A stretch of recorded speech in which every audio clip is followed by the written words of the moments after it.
Okay, it is 9 o'clock, so we are going to go ahead and get started with our presentation this morning. Welcome everybody to the CALPADS Fall 2 training for assignment monitoring. So today we have a great team assembled. From the Educator Excellence and Equity Division, we have Tara Bennett-Brown, who's an Education Programs Consultant, and Kristen Cruz-Allen, who's an Education Administrator. From the Education Data Management Division, I am Brandy Howdy. I work on the CALPADS project, have for about 15 years, and I'm an Information Technology Specialist. And then from the Commission on Teacher Credentialing, we have Erin Henderson and Ann Harris from the Assignment Monitoring Program. Then they will be monitoring the Q&A throughout the duration of this webinar to answer any of your credentialing related questions, because you have the experts in the building. What is assignment monitoring? Most of you are very familiar with this process, particularly if you're on the credentialing side of the house.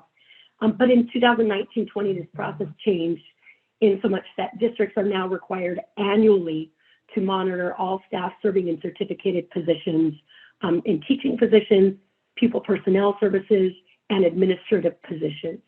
And now that monitoring is done annually through the California State Assignment Accountability System, otherwise known as CALPAFDS.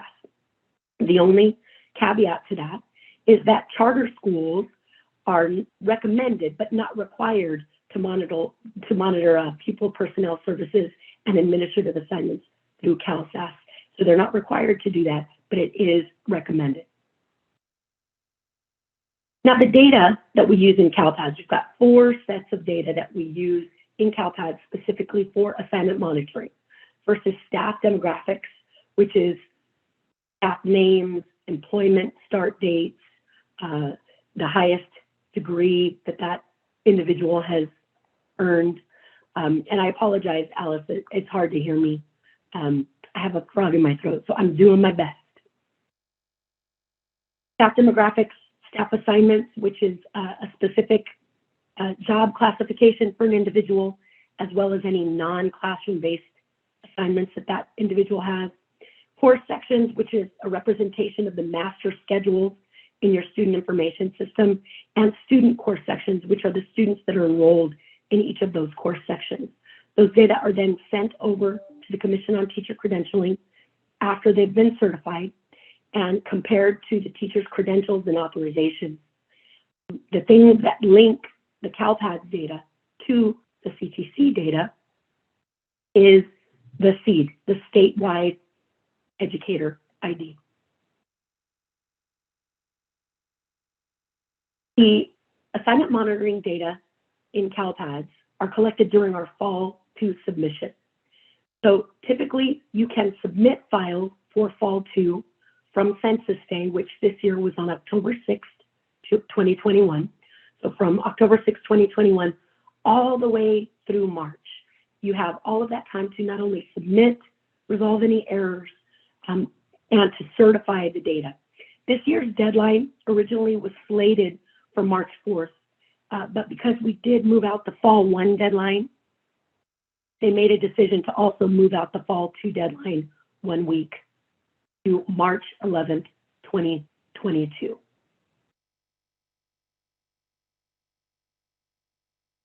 So what data are required? So more specifically, what are we looking at in terms of staff demographics and assignments?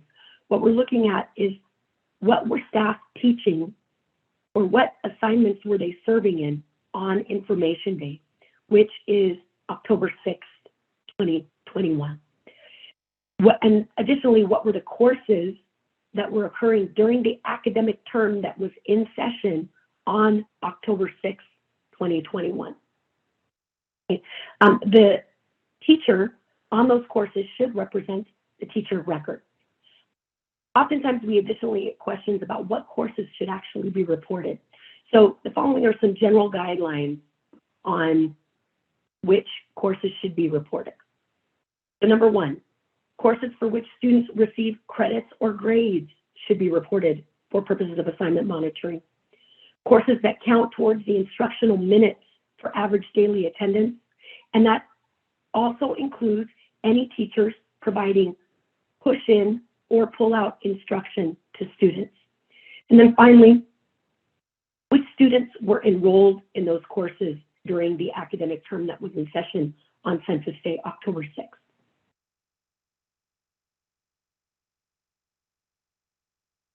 Fall 2 data are used for several different reasons. Assignment monitoring through CALPADS is one of them, but there are other purposes for those data. Number one, federal reporting for ESSA in specific teacher categories. We've got ineffective, out of field, and inexperienced teacher that we use or that we report on using the assignment monitoring data that are collected in CALPADS. Kristen and Tara will be covering those categories a little bit later in the presentation. Additionally, we use those data to post on DataQuest, specific staff and course reports. We should tell you that there are some additional teacher reports that will be posted on DataQuest this year, specifically related to teachers who are appropriately assigned. As soon as we have more information on that, we can provide it to you, although it very likely will not be at this session. New this year, they will be pre-populating data on the school accountability report card from the assignment monitoring data collected in CALPADS, and then taken through the assignment monitoring process in CalSAS. So we will be using that for the school accountability report card. So many of you credential analysts may be asking, why in the world does CALPADS not start showing us reports for assignment monitoring until January? That's way, way late in the year.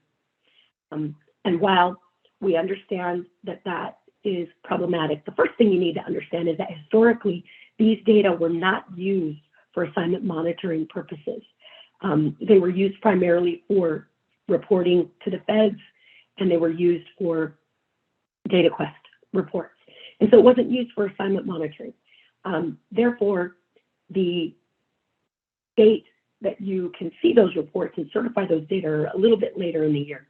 But primarily, one of the reasons that they don't start appearing is because CALPADS administrative staff are working on Fall 1 from October until January. Fall 1 is where your money comes from. The first principal apportionment for the local control funding formula comes from the numbers that you certify in Fall 1. And therefore, their efforts are focused on that from October through January. So many of them don't even upload the files that you need to view those Fall 2 reports until much later.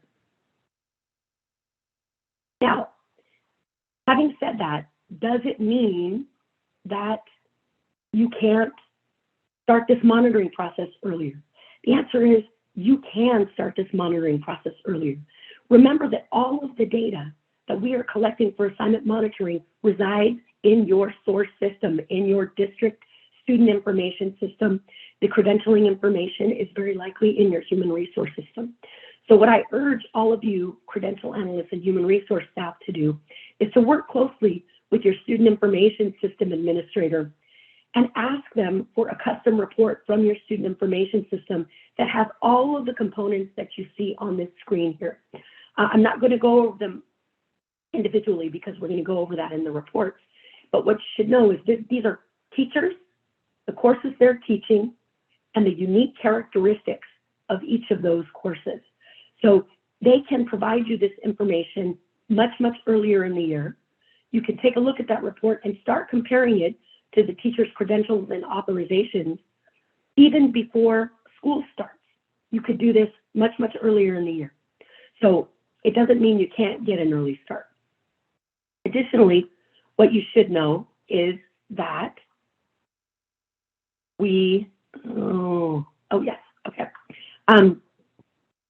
additionally, you should know that there is a report that can be made available earlier, which I'll talk about in just a second. So now we're going to go through the review process for the Fall 2 data prior to certifying CALPADS. So, number one, you need to have the relevant staff review the following reports. Report 4.3, staff teaching assignment detail. Report 4.5, non-classroom based or support assignment detail. And then report 3.8, course section enrollment student list. Now, relevant staff, who are those relevant staff? we've got curriculum and instruction staff. We've got credentialing and human resource staff. In some cases, your special education teachers, case managers will need to review some of this data, and we'll talk about those specifics in just a moment. Now, as I told you, you can start the monitoring process much earlier using student information system data. However, back in November, we did implement what's called an operational data store report in CALPADS, which means that this report will generate using the most recent data in CALPADS. So it's not based on just information day. It is based on any day that you select within that report. We did make the ODS report for 4.3 available back in November, but data will only show up in this report assuming your CALPADS administrators have uploaded the necessary files, those 4 files that we talked about: staff demographics, staff assignment, course section, and student course section. Okay, so they can upload those earlier, and then you will be able to see data. But if they haven't, you will not be able to see those data until our snapshots start running in January annually. All right, so the recommended review process is the first step when reviewing 4.3, staff teaching assignment detail, is that your curriculum and instruction staff need to review that report for specific components.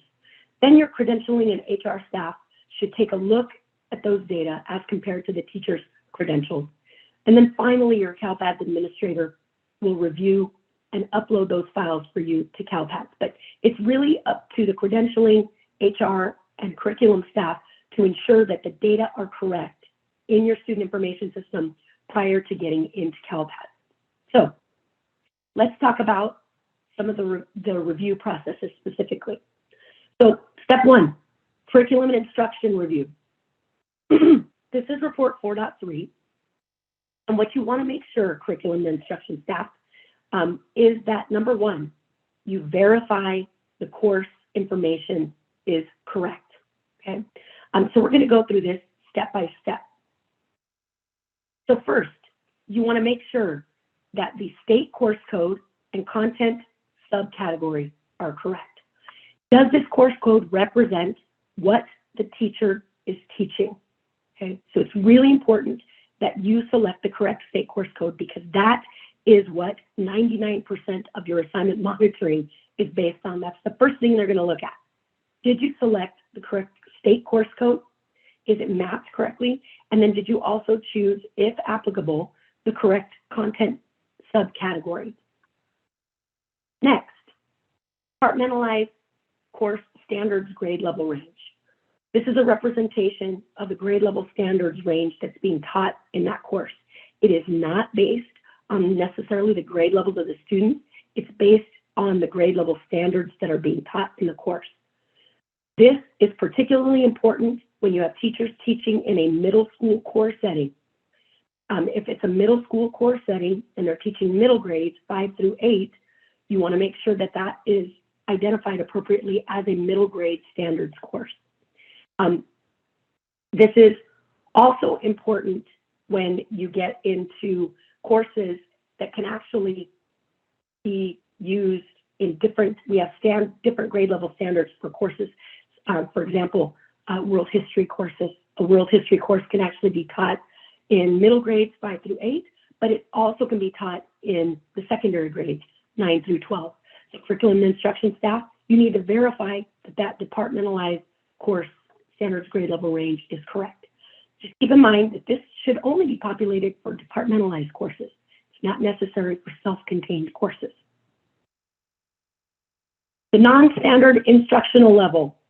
What you are looking for in this course, in this column particularly, is whether or not the course has been identified as a college level course.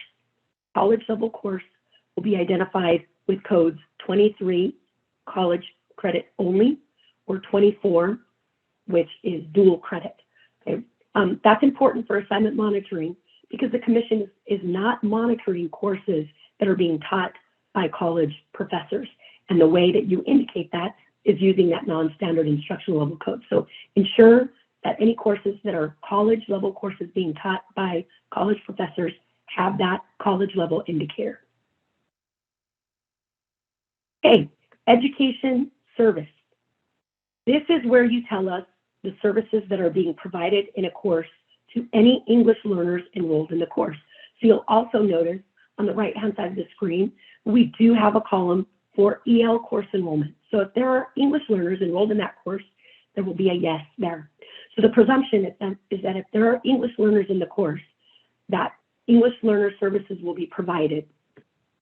Now, the education service is not the service a specific student is receiving, but rather it's a representation of all of the services that are being provided to all English learners within that course. The Commission on Teacher Credentialing then looks at that particular service to see whether or not that teacher has the specific authorization to provide that EL service.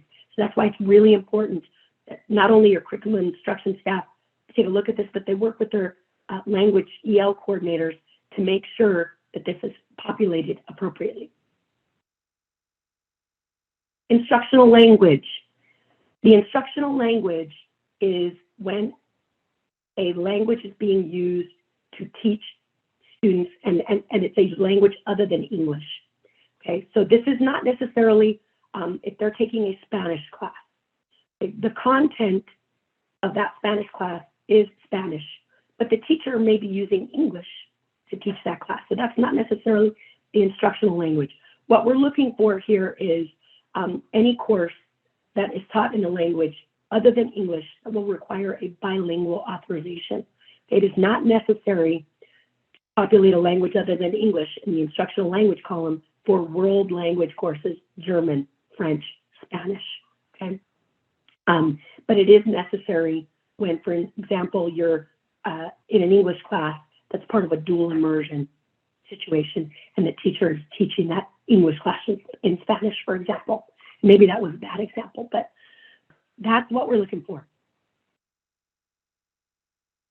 Instructional strategy. This also becomes important. This is where you identify a course as a special education course, 700, or a home hospital course. Those matter for credentialing purposes. I'm going to go into a little more detail on the instructional strategy of 700 in just a moment. So, but it is important because this is where you identify those two settings, those two strategies that are used, either a special education strategy or a home hospital strategy. Those will drive the credentials and authorizations that CTC is expecting for those teachers teaching those courses. Independent study. If you have courses being taught through a traditional or course-based independent study program, make sure there is a yes in this column. And I'll go into it in a little more detail later. But as you know, educators teaching independent study have flexibility under Education Code 44865. So that is why it is really important that you make sure you identify any courses taught through independent study there. Any distance learning or online courses additionally will have to be identified as with an online instruction type. Either they are instructor-led, they are facilitated, or they are learner-led. Those three options, once you make the selection, again, will drive the credentials and authorizations required for that person. So any online courses that the student is taking should be identified not only as distance learning courses, but you will have to specify a specific online instruction type.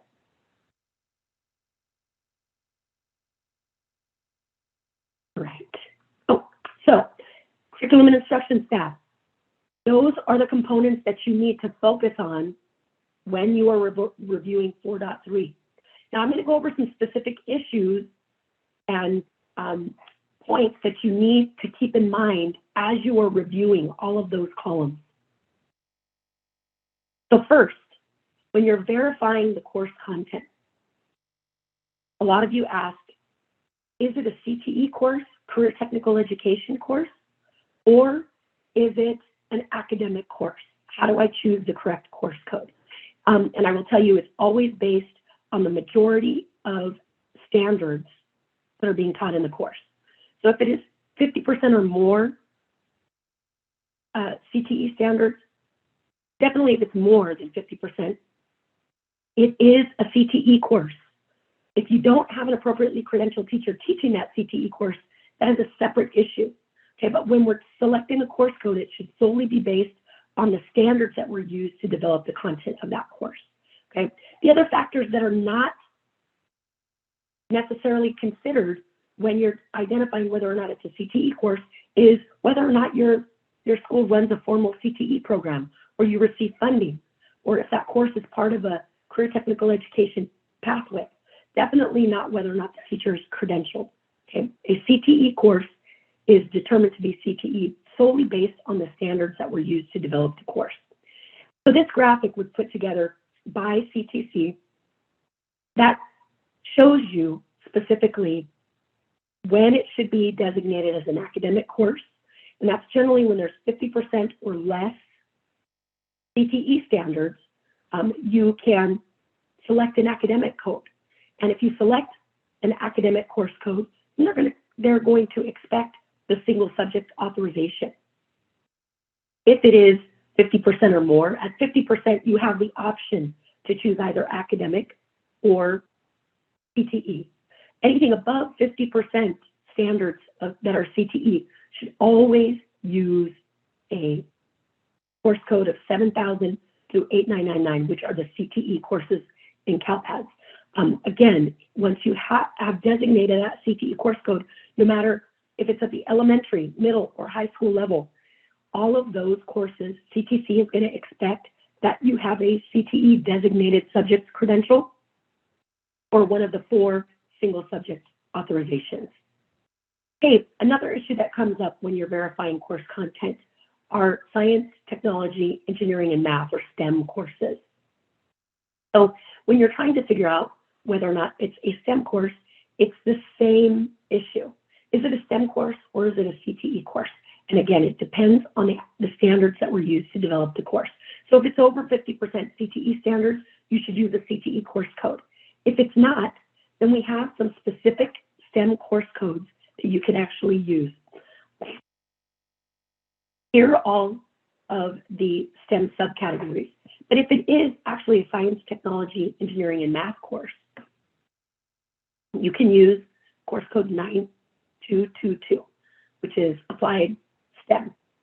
Once you do that, you are going to have to specify one of the subcategories for STEM. Please keep in mind that once you select that subcategory, that is going to drive the credentialing and authorizations requirement for that teacher. If you want to know what those are, we have provided the STEM resource page link here on the webpage. So if you go to this resource within the credential information guide, it'll give you specific information on what CTC is expecting in terms of a credential for those specific STEM courses. Another thing that you need to take into consideration is reporting your teacher librarians, because what many of you don't know is a few years back, we actually moved towards a method of reporting teacher librarians along with your course data, right? So they are teaching specific digital literacy and information content. Therefore, a lot of times they're being reported with courses. We do have a specific frequently asked question that I would really strongly urge you to take a look at. If you have librarians, please keep in mind that we've been looking at these data and we really feel that you're underreporting your teacher librarians. So please ensure that your teacher librarians are reported appropriately. We are working with CTC. They have made a suggestion in fall of 2022, coming up in October, we will be adding some new course codes to make reporting of teacher librarians a little bit easier. I'm going to turn it over to Tara Bennett-Brown, who is going to take you through. Oh, is it Kristen? Okay, Kristen Cruz-Allen is going to take us through the integrated science in middle and high school. Yeah, and thank you, Brandy, and get yourself a nice sip of water, clear that froggy throat. And also, I just wanted to mention, maybe check the chat. There's several people that can't get into the box or can't download it. And then we're trying to keep up with the Q&A, but there's several things that are CALPADS specific that we can't answer. So I'll go over integrated science in middle and high school very slowly so you can check these things for us. Anyway, so hi everyone. When we originally went out and did this presentation, when we changed all the course codes in California, we included a very long section in which we went over all the major content areas and the courses that were available in CALPADS. If you're newer to CALPADS and doing this type of reporting, I believe that those presentations are still floating around on the internet and are available. And I really encourage you to go back and watch those. For those seasoned experts out there, one of the areas where we still continually get questions is on integrated science in middle and high school, because the next generation science standards made some really different and kind of complex combinations in middle and high school if you're doing an integrated pathway. So you'll see a link on the screen to the California Science Framework. In chapters 5 and 6, the middle school courses are covered. In chapters 7 and 8, the high school courses are covered. However, I will mention that that is potentially hundreds of pages of reading. I invite you, if you're having trouble sleeping, to go and check those out and read them one night. Just kidding. I worked on that framework, so I can say that. But if not, your curriculum and instruction folks should be able to help you out as far as coding those courses. And I know that when we were doing our roadshow, a lot of folks said they're having a very difficult time, including CNI folks, or getting them to work on these projects with them. I hope that that has changed in the last few years and they're helping out a little bit more. And if you're CNI and you're on this webinar, you know, thank you for being helpful, but we continue to need your cooperation and help in reporting those courses correctly and making sure that we have then the teachers with the correct credentials teaching those courses. So another resource for you at the end of the page is our Curriculum Frameworks and Instructional Resources Division. Their email and their phone number is there. They have somebody on staff that hopefully can talk you through the courses as well, if that is helpful. Click the next slide.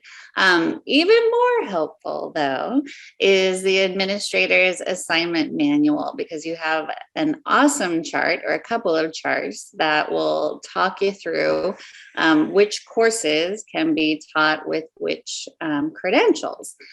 So this is just one of the charts on middle school courses. But there's also other charts that explain that if someone has a supplementary credential, how that can add to their qualifications for teaching, especially the integrated science courses. So here is a little math equation for everyone here.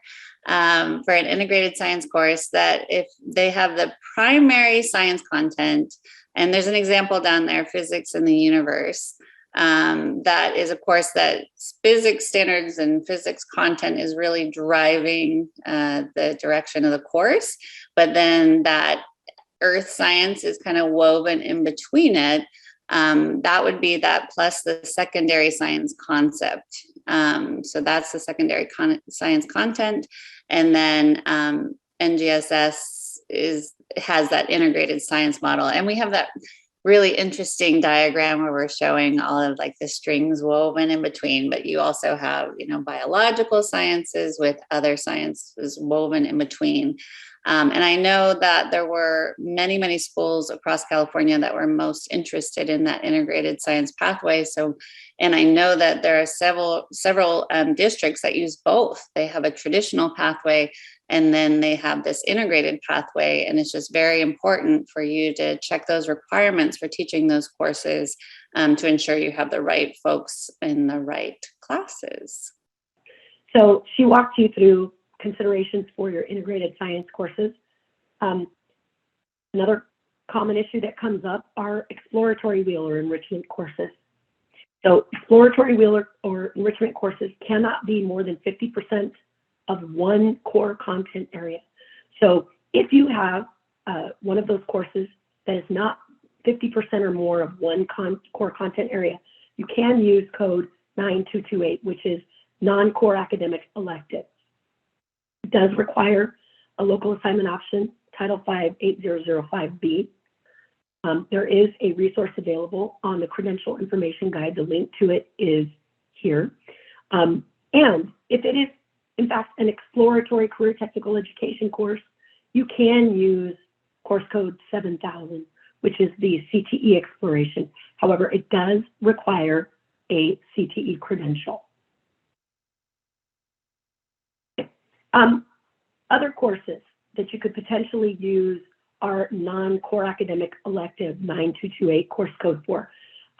Are courses where there are no content standards available for that particular course and no credential or authorization exists for that particular course. Some examples, and these are real examples, by the way, was a chess course or Minecraft engineering or crocheting. These were actually real courses that folks were reporting. No standards are available for these courses that I'm aware of anyway. And no specific credential or authorization exists. So in those cases, you can use our other non-core academic elective course. Homeroom and student assistance. A lot of you got exceptions in CALPADS for administrators and counselors that are assigned to homeroom courses. And that's because the CTC was making the assumption based on last year's data that the student was issued grades and credits. And what we found out through the assignment monitoring process was that many students were not actually receiving elective credit or grades for those courses. So therefore, we created two new codes, 9207 and 9208, that you should use for any homeroom or study hall or student assistant courses for which students do not receive grades or credits. If you do use 9216 and 9217, so I apologize for the formatting error, we will fix that. 9216 or 9217, please keep in mind that any individual assigned to that course is going to require at least a full credential based on a bachelor's degree in student teaching. So that course selection is really important. Sorry about that, my cat wants to say hello. There are also support assignment codes that you can use. We know that you have push in and pull out support teachers that pull kids out of class or push into those classes and provide math support or reading support or response to intervention, okay, RTI courses. We do have specific course codes that you have to use for those teachers. And they're all listed here, 9103, 9230, 9245, and 9246. We also do have a specific course code that you can use for RSP or special education resource teachers. I'm going to talk about that in a minute. But just keep in mind, when you have teachers providing support instruction in these specific areas, you want to make sure that you select the appropriate course code that indicates what type of support they're providing. Now, how you report that in CALPADS is dependent on whether or not it's a classroom-based support assignment or it's a pull-out or push-in assignment. And there are specific instructions on the right-hand side of the screen that tell you exactly how each of those scenarios are handled. So make sure that you choose the correct job classification code and report the correct course section record. Whether or not their pull-out or push-in is going to drive whether or not you actually have to have student roster or students attached to that particular course section. Any pull-out or push-in assignment does not require student course section enrollment records to be reported. Okay. When you're verifying the departmentalized standards grade level range, again, I'm going to reiterate, that is not required for self-contained courses or courses that you've used a course code of 1000 for. However, it is required for any departmentalized course. It captures the grade level standards being taught in the class. It's not necessarily based on the grade levels of the kids. Make sure you identify it for any teachers teaching middle grades, 5 through 8. And then again, for any of those courses where the content can either be secondary or middle school level, you will need to use the appropriate standards grade level range. College credit courses. I saw a lot of you had questions about college credit courses in the Q&A. Again, we do have 2 instructional levels, 23 and 24. First is college credit only. That means the student is taking a college course voluntarily, is receiving only college credit for that course. You may be asking, well, why do they report that in CALPADS? It's for purposes of the career college indicator in the California School Dashboard. That's why they're reporting those courses. In many of those cases, the teachers are college professors. They're not required to hold K-12 credentials, so you have to identify those courses as college credit courses. The other is dual credit. Dual credit means they're getting high school and college credit. That could be part of a dual enrollment program, but it also could be any sort of articulated courses where the kids are actually getting articulated credit. So it's both of those scenarios if they're getting high school and college credit.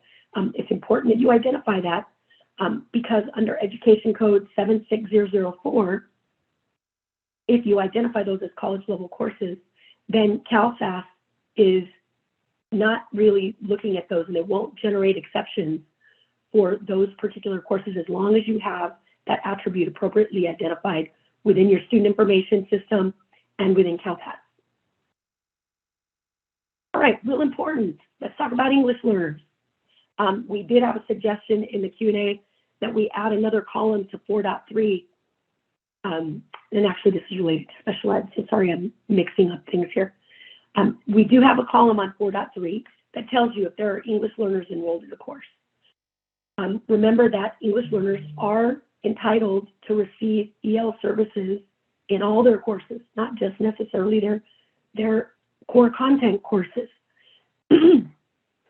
And it is important that if a teacher is not providing those services, that you indicate that the teacher's not providing services. There is a code value you can select there that says no English learner services.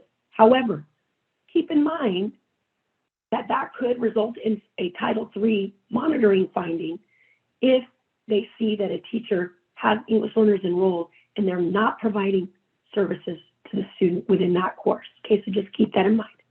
Now, if there are no English learners enrolled in a course, you don't have to populate that education service field on the course report.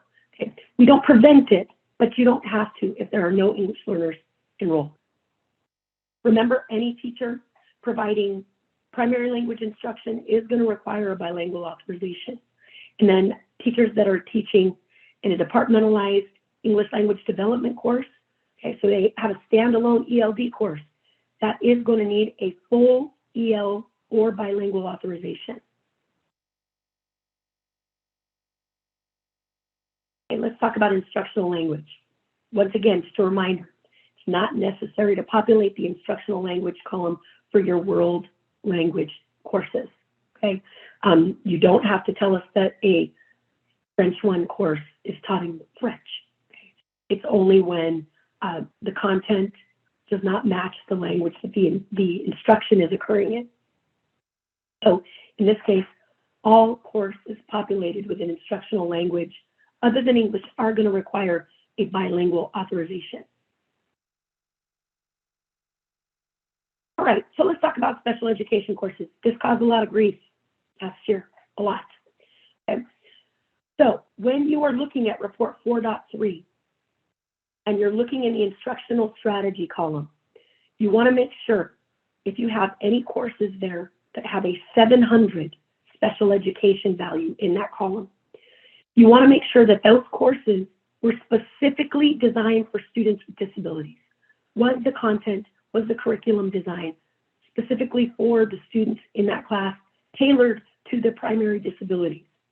If so, then and only then should that course be flagged with a 700. General education courses should never be flagged with instructional strategy of 700. Very, very important. Even if you have a special education resource teacher pushing into that class to provide support to a student with disability who has been mainstreamed, again, that course is a general education course. The content is not modified specifically for students with disabilities. So only use 700 in that situation, in that scenario. And if you're going to have 700, all of the students in that course should be students with disabilities. You should not have general education students intermingled into a course that was designed specifically for students with disabilities. So we do have a frequently asked question on how to report assignments specifically for all of your special education staff. That includes staff that are teaching special day classes or special education classes, your pull-out RSP teachers, as well as any special education staff serving in service capacities, occupational therapists, speech therapists, etc. This FAQ will tell you exactly how to report those individuals. Okay, the next step, curriculum and instruction, folks, when you're looking at this, for any course that is flagged as a course that has an instructional strategy, special education, 700, you need to verify the roster and look at the students within that class.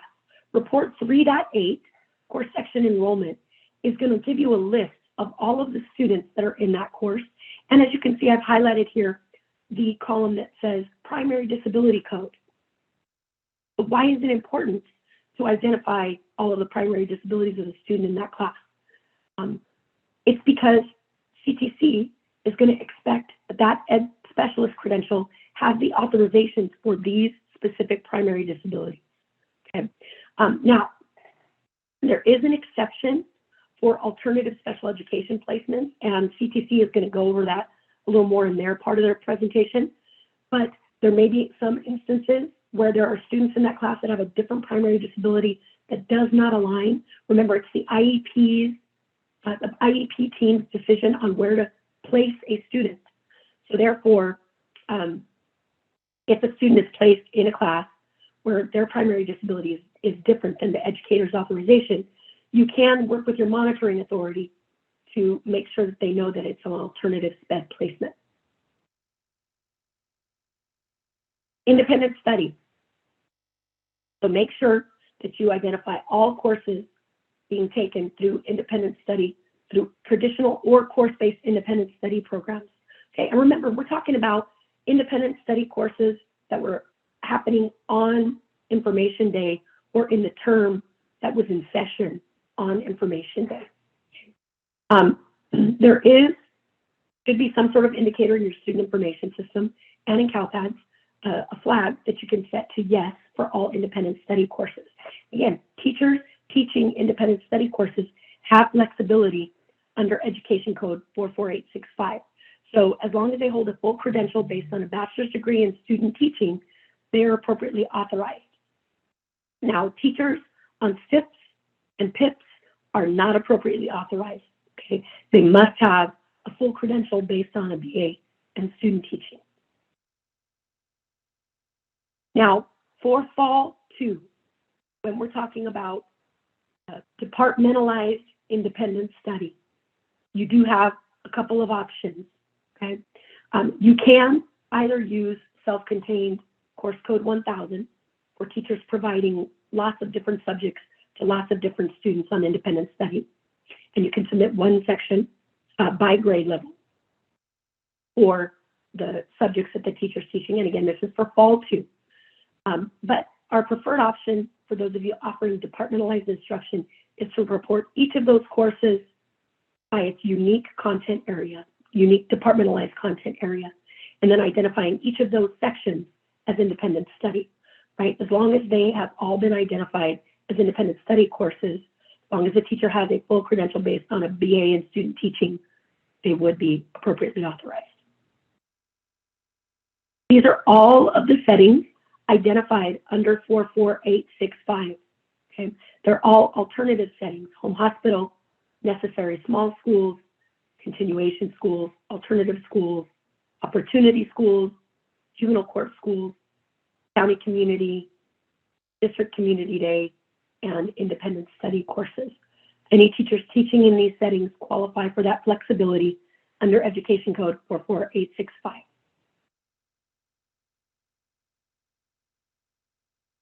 Now, if an independent study course also happens to be an online or virtual course, then not only do you need to identify it with an indicator of distance learning, yes, but additionally, you'll have to tell us what type of online instruction type is occurring. Okay. Now, when you're reporting these virtual course sections, please make sure, if they're independent study and virtual, you want to submit a section for each distinct grade level that the teacher is teaching, so it can accurately reflect the student-staff ratios on the school accountability report card. Also, keep in mind, Education Code 51745.6 has specific average daily attendance and staff ratios for independent study. So you need to keep that in mind when you are reporting your course sections. So just briefly to touch on AB 167 and the changes for independent study. When you are reporting your courses to CALPADS, you need to keep in mind that you have to ensure that all courses provided through a course-based or traditional independent study program are assigned to an LEA-employed certificated staff member, including any courses that are being provided by an online content provider such as Edgenuity, Apex. You need to make sure that the seed represented in those courses represents the LEA-employed staff person that is assigned to those independent study courses. Again, there are specific ratio requirements for traditional and course-based independent study that can be found at the link here on the screen.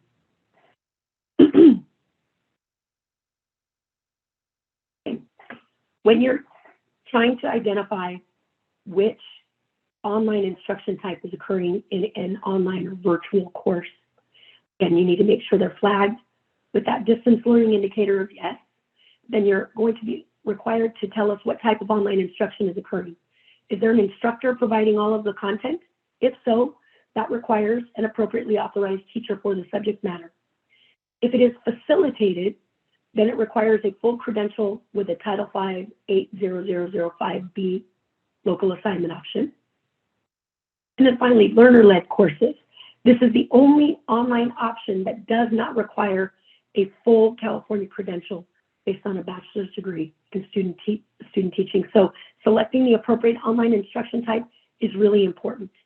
Here's a graphic that the CTC put together to help you decide which online instruction type is correct for your course. And also, it tells you the specific credentialing requirements for each of those online instruction types. All right, so that was the curriculum and instruction review. That's a lot of detail, and they are probably one of the most key individuals in the review process. Once the CNI staff have had the opportunity to review those reports, then it's time for our credentialing and HR staff to review those reports, okay? So the first step in reviewing 4.3 is to ensure, number one, based on the information in the human resource system, does the total years of service, is it accurate for that individual? Total years of service means how long has that individual been serving in a certificated position in any local educational agency throughout the nation, okay? Not only in your district, but in any district in the United States. What are the total years of service? Is that accurate? Next, you want to check to make sure that any teacher who is teaching any section as part of a middle school course setting, okay, they're teaching 2 or more areas of content to the same kids in the same day in grades 5 through 8, that those middle school course sections have been identified with a yes in the middle school course setting column. That's really super important because, again, those teachers can teach those courses as are part of a middle school course setting as long as they fit the criteria with a multiple subject credential. Okay, so credentialing and HR staff, you know the teachers that are teaching in a middle school course setting, so make sure that column reflects a yes. Next, if you know of any teachers that had local assignment options that were in effect as of census day, you need to make sure that that local assignment option is reflecting in the local assignment option column for that particular teacher. That's really important because CALPADS uses that information to determine whether or not an exception needs to be generated. So as long as the teacher is on a local assignment option, in some cases, it will not generate an exception in CALPADS, so you'll be saving yourself a lot of time. So those are the 3 components that our credentialing and HR staff need to verify on report 4.3. Okay. In addition, you should start taking a look at this report to get a sense of which teachers look like they may or may not be appropriately assigned. The report that I'm showing on the screen right now is 4.3. Yes, 4.3. So next, for our credentialing and HR staff, there's an additional report that solely you are responsible for reviewing. Okay? That is our staff non-classroom based or support assignment detail report. This report is solely non-instructional assignments. Okay, that's all that should exist on this report. Okay, so the non-classroom based title that we've given this report is a little bit confusing because a lot of people think that, you know, pull in and push out teachers are non-classroom based, so they need to be showing up on this report. Any staff that have instructional assignments should show up on report 4.3, and that includes pull out and push in teachers. Pull out and push in teachers should not, their assignments should not show up on report 4.5 because this solely reflects non-instructional assignments. That includes administrative assignments, it includes pupil personnel service assignments, and it includes any teachers that are serving in a non-instructional capacity. You want to take a look at the job classification for an individual and keep in mind that there are some individuals that may have multiple job classifications. Many times that job classification is going to drive the credential that CALPADS is looking for when we send these data over. So you need to verify that the job classification is correct and that the person holds the correct credential. But more importantly, you need to verify that the specific assignment within that job classification is correct. Now, some common issues that come up on report 4.5 is last year, a lot of you got exceptions generated for code 6020, which is other certificated non-instructional assignment. Why did that happen? It happened because this is one of those other codes. Therefore, CALPADS does not have enough information about what that person is actually doing in order to determine whether or not they have the appropriate credential and authorizations. So you should only use this when you cannot find another code in that non-classroom based or support assignment code set that fits. Now, code 6020 should never be used for early childhood or adult education staff. Why is that? That's because in CALPADS, we don't collect information on early childhood or adult education staff. It's really important. We don't collect staff information. So you do not need to report non-classroom based or support assignments for those individuals. The next group that it should never be used for 6020 are our pull out or push in teachers. Okay? And I talked about that a little bit before, but we do have 2 specific frequently asked questions, one for our special education staff, another for staff providing pull-out and push-in instruction in elementary or even secondary settings. So refer to these FAQs if you want to know specifically how to report pull-out and push-in staff. But they should never be reported as non-classroom based or support assignments. Good news also, in the fall of 2022, we will be creating a new non-classroom based or support assignment code for your TOSAs, your teachers on special assignments. So look for that in fall of 2022. Okay, pupil service assignments. These always cause a little bit of a headache because a lot of LEAs don't know the specific code to use.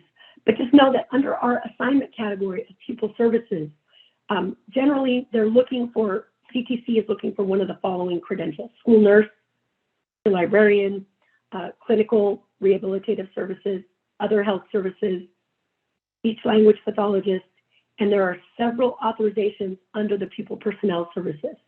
We've got school psychologists, school counselors, social work, and child welfare and attendance. Under those PPS credentials, those specific authorizations, as you can see here, map to specific non-classroom based or support assignments. Also here, you'll see all of the duties that those individuals have. So school psychologists should be mapped to non-classroom based or support assignment codes 0202. School counseling should be mapped to 0400. School social workers should be mapped to 0205. And then child welfare and attendance staff should be mapped to 0229. Now, granted, you may not actually, your positions may not actually map to these exact names. What's more important is you pay attention to the duties under each of these categories to see if your staff align to the duties that are authorized under these specific authorizations for the PPS credential. Okay, some other common issues or questions. Determining which teacher to report on census day. So number 1, you should always report the teacher of record. Even if that teacher is on leave, you should be reporting that teacher of record. The only time that you should be reporting a long or short-term sub in a course on census day is when there is no teacher of record, when there's actually a vacancy. A vacancy is indicated by someone on an emergency 30-day substitute teaching permit, a prospective substitute teacher permit, or a career substitute teacher permit. And any other document holder who's not authorized to serve as a teacher of record. So that's the only time you should be reporting the seed of a substitute teacher in the course data in CALPADS. Otherwise, you should always report the seed of the teacher of record.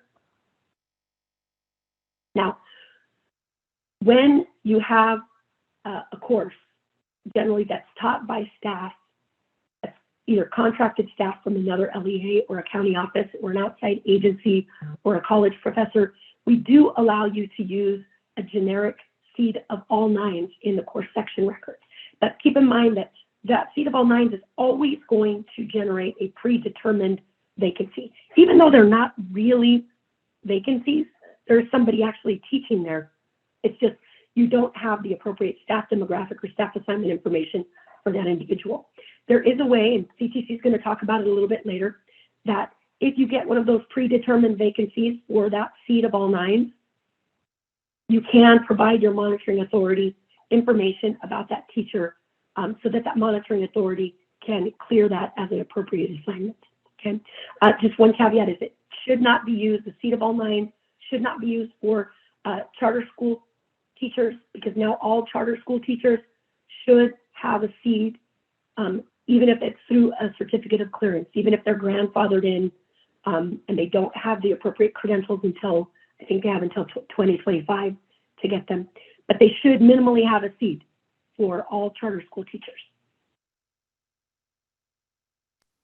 Okay, I'm going to turn it over again to Kristen, who's going to walk you through self-contained courses and then get into a little bit on our ineffective teacher data. Brandy, thank you. I'm going to take the next couple courses here. That's okay. Kristen and I are a team. We're team teaching this. So thanks for sticking with us, everybody. Brandy, this is very useful information, and we're just going to go over a few slides here. So self-contained courses. Go ahead and put your questions in the chat in the Q&A if we don't cover it here. So almost all of you know, I'm sure, that you use course code 1000 only for self-contained courses. These courses are authorized by the multiple subject teaching credential. I'm going to share a lot of information that you can already see on the slide, just for those of you who may only be listening.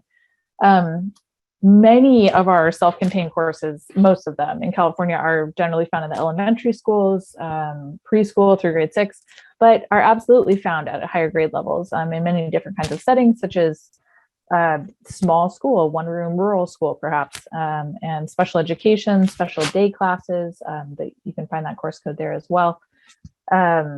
So self-contained course means that you're teaching all the subjects to a single group of students, and that one teacher is kind of responsible for all of that.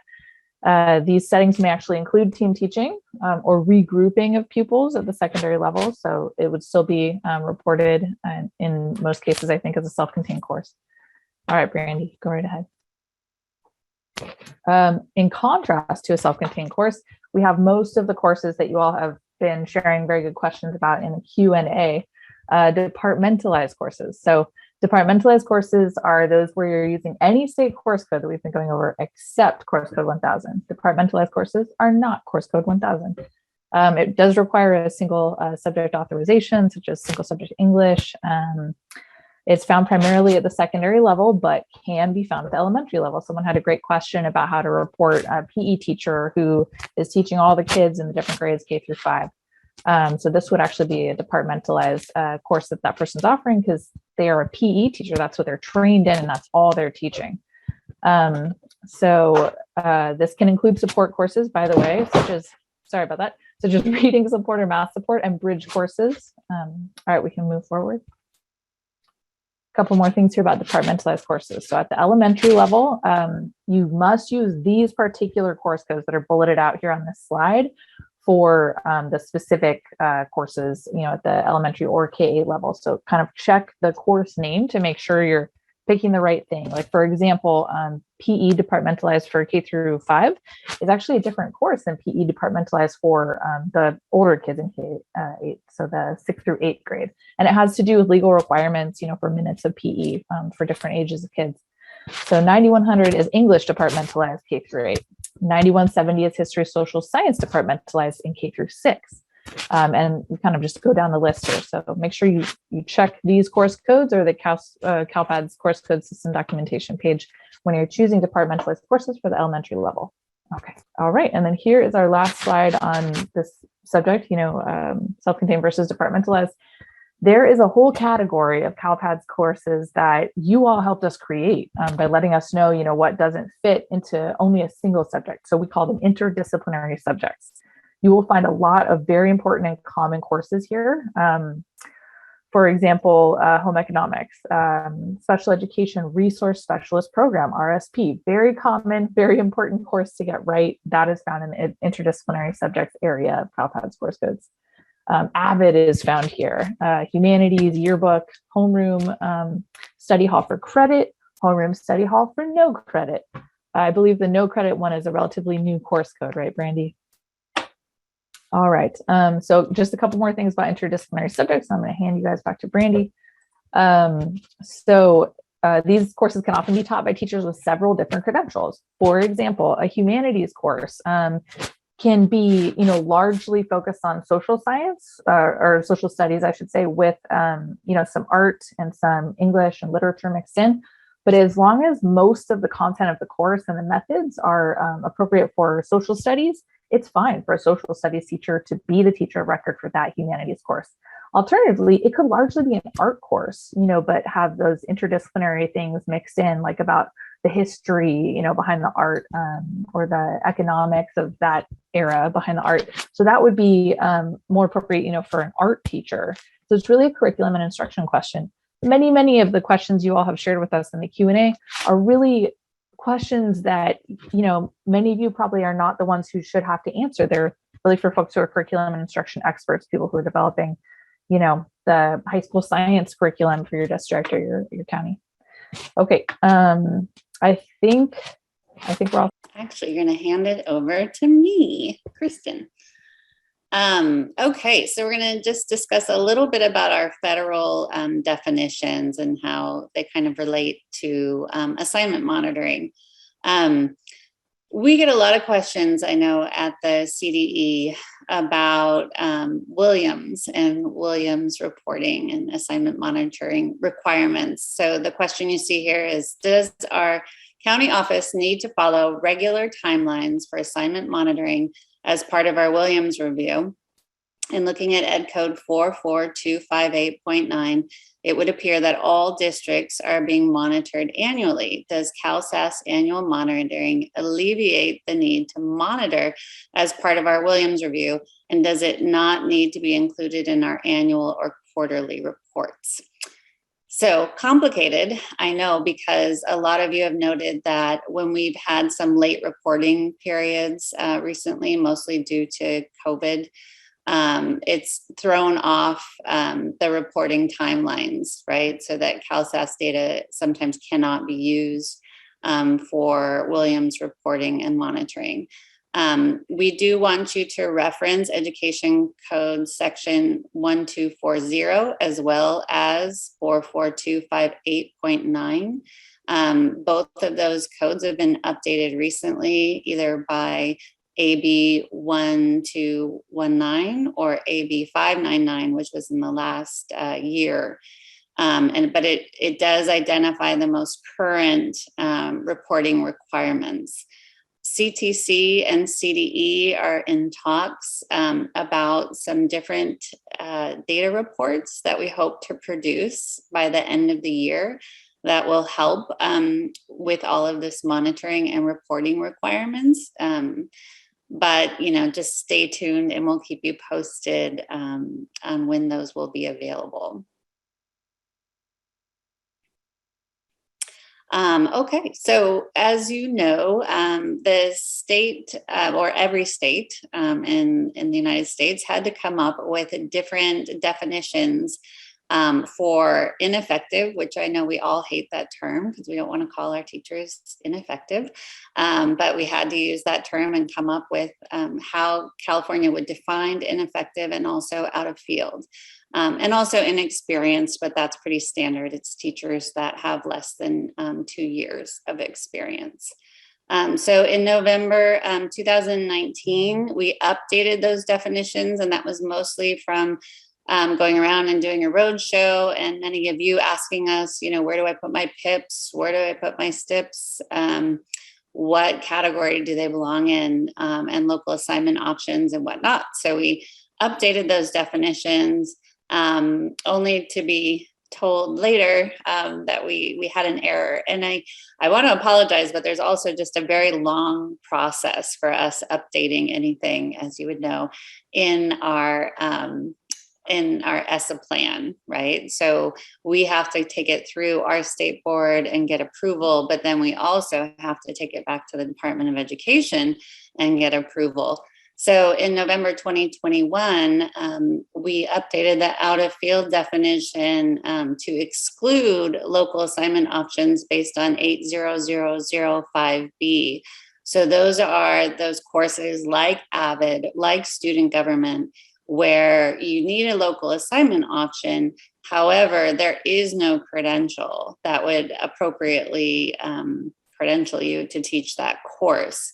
So that has been updated, but I don't believe we've gotten the official approval of Department of Education.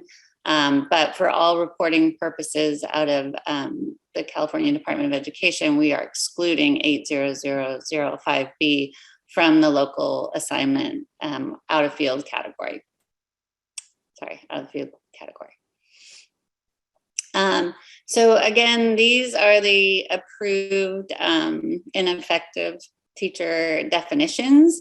So an ineffective teacher is an individual whose assignment is legally authorized with an emergency permit that does not require possession of a full teaching license, or a teacher who holds a teaching credential but does not possess the permit or authorization that temporarily allows them to teach outside their credentialed area, or an individual who holds no credential, permit, or authorization to teach in California. And again, anything in bold here was added in 2019 for more specificity.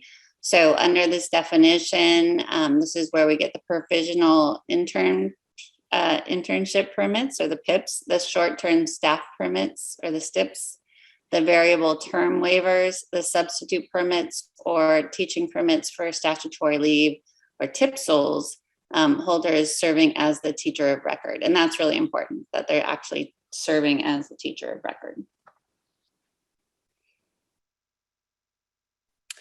As far as out of field, our definition is a credentialed teacher that is out of field is one that has not yet demonstrated subject matter competence in the subject areas for the student population to which he or she is assigned.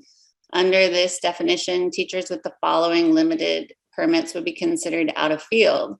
So we always had the general education limited assignment permits and the special education limited assignment permits included in this category.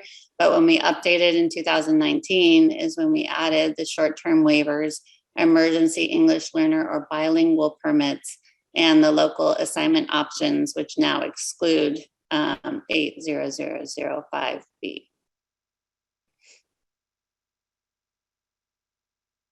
One thing I really want to draw your attention to is that even though for federal monitoring purposes or federal reporting, purposes, so when we say somebody's ineffective for federal purposes, and this could be an individual whose assignment is legally authorized by an emergency permit, this is somebody that would be legally assigned according to CTC. And oftentimes when we would speak to CTC is, if you hold that piece of paper, if you hold that document that's allowing you to be temporarily assigned, you're still legally assigned. So I know there's been a lot of confusion in the field about these differences. So hopefully this chart helps.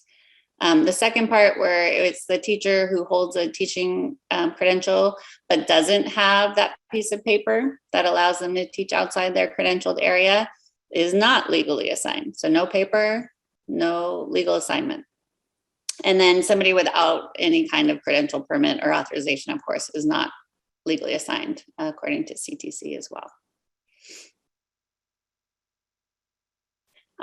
And then again, we have to report PIPs, STIPs, variable term waivers as ineffective for federal purposes. But again, they have a piece of paper, they have a certificate that allows them to temporarily teach in an area. So therefore, CTC would consider those legal assignments. As far as substitute permits or TPSLs serving as a teacher of record, those technically wouldn't be legal assignments. But again, teacher of record is important in that scenario. And then again, with the out of field category, the GLAPs, the CLAPs, the short-term waivers, the emergency English learner and bilingual permits and local assignment options are legal assignments according to CCC, but for our federal reporting purposes, they are not, or they're considered out of field, sorry. Okay. All right, so we are at the end of this part of the presentation. So what we're going to try and do right now is go through some of your questions in the Q&A box. Right after this Q&A session, we will go ahead, we'll go until about 10:25, answering some of these questions live. And then we will take a 5-minute break, and then we will resume with our partners from the Commission on Teacher Credentialing. So I will start at the very top. So Jenna Johnson, all of our teachers have EL credentials, so I code all courses that they are providing, whether they have EL students or not. That works, right?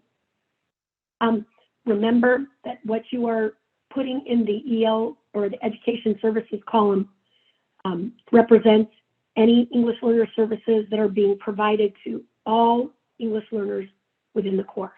Okay, so it is a little bit problematic when there are no English learners and you're telling CALPADS that that teacher is providing a service. Okay, because it should be based on what the students are actually receiving in the course. It should not necessarily be based on what the teacher's authorized to provide. Carol McKenzie, CRSC 054. That's a CALPADS error for those of you on the credentialing side. Having trouble finding a solution for this, code sets, valid codes. Carol, I would strongly urge you to submit a CALPADS help ticket, or you can email the CALPADS email address, and I will try and address that question for you individually. Sure. Yeah, Alex from the CSIS service desk is going to assist us in trying to find some of the information for all of this stuff. So, Kenya, for the instructional language setting, for dual immersion schools and instruction is only in English, how should the report setting be identified in the 4.3 report? So what you're talking about is the instructional language. So again, if the teacher is using both languages in a dual, let's just say it's a Spanish and English, if they're teaching in both Spanish and English in a particular course, then they would be required to hold a bilingual authorization. So you should indicate that the instructional language is Spanish. Okay? So that is what that column is used for. It's used to identify whether or not the teacher is required to hold a bilingual authorization. So if all of the classes within a dual immersion school are taught in both languages, then obviously the CTC would expect that teacher to hold a bilingual authorization. Okay, Beatrice, this does not apply to dual enrollment courses providing primary language instruction. So I'm assuming college courses providing primary language instruction. That's a really interesting question. Beatrice, I can help you answer it from our end, which is that if it is marked as dual enrollment, we don't go there. We just give it the local assignment option 76004. Awesome, thank you, Erin. If there are no grades or credits being given, does the course have to be reported? Yes, it does. All courses that teachers are teaching, if they meet those criteria, right? Either it's the student gets grades or credits, or if it's part of the instructional minutes requirement to report average daily attendance, Candy, then those courses should be reported. So it's not both of those criteria, it's either or. However, just to confirm, a dual enrollment course does not need to be articulated, correct? We can recognize high school credit in any manner we choose. Yeah, that's correct. The dual enrollment course, college credit, dual credit course, it does not have to be articulated. It could be a dual enrollment course. For college level courses due new, we need to report the grade range or content standards. So what Alex can show you is our valid code combinations document. So what Alex can show you is our valid code combinations document. The valid code combinations document has a tab within it that will show you all of the content, the departmentalized standards grade level range that is appropriate for each course. So she is navigating there. You can look for the specific course using the filters there, and it'll tell you the departmentalized standards grade level ranges that are accepted for that particular course. So please utilize this tab in our valid code combinations document. Thanks, Alex. Will this be, is it being recorded and will the Q&A be shared? Yes, we will be posting a video and we will try to go through the Q&A after the session and share it with the participants. Do preschool teachers need to be reported? No, not in CALPADS, although a monitoring authority can report missed assignments for early childhood and adult ed teachers directly into CALPADS. And Alex is just showing you a link to our FAQs, which show you that preschool and adult ed staff do not get reported in CALPADS. For English learners in a class, does that include reclassified students? Tiffany, the answer is no, right? You are not required to provide EL services to RFEP students, even though they're monitored for Title III purposes for a couple of years. And Rick said, just to clarify, we had administrators assigned to student aid or homeroom with no credits being issued. I can use 9207, 9208 for the state course code, and I won't be required to submit a teacher assignment for those administrators. So the answer to your question is no, that's not correct. If you have an administrator assigned to a homeroom course that doesn't issue grades or credits, you will still have to create a specific job classification of teacher for them in order to report that course.